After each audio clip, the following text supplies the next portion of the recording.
My name's Courtney and I work for Liberty Care Flintshire and Mould as a home care service coordinator. What inspired me most was seeing my mum, to be honest, because she has been in care her whole life, and when she built the company, she sort of was like a bit of like an inspiration sort of thing, seeing how she can manage things and seeing how she dealt with everything and seeing the change that she actually made to some clients. I tend to manage the rotas and manage the phones, any queries coming in. We tend to deal a lot with any problems from social services, occupational therapists and professional people like that.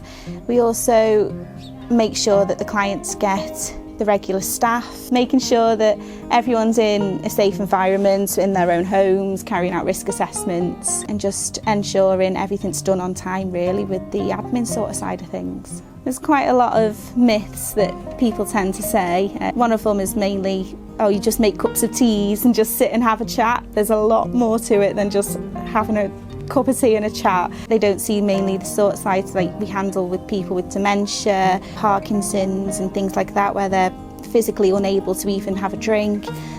So we tend to do a lot of feeding and a lot of reablement calls where we try and encourage them to stand, encourage them to do exercises and things like that. So it's more, there's a whole different sector than just making a cup of tea and having a chat really. I'd recommend working in care because of the benefits that we've seen it makes to the families. The families can go and get their hair done for an hour or two or just have that respite time knowing that their family members actually getting looked after by one of us. Seeing that side of things is a massive job satisfaction, and as I say, I'd recommend it, just seeing the smile on the clients' faces really when they see someone else come in, and you know, we might be the only people they see all day, so having that little time where they can just get that relationship with the client is just great.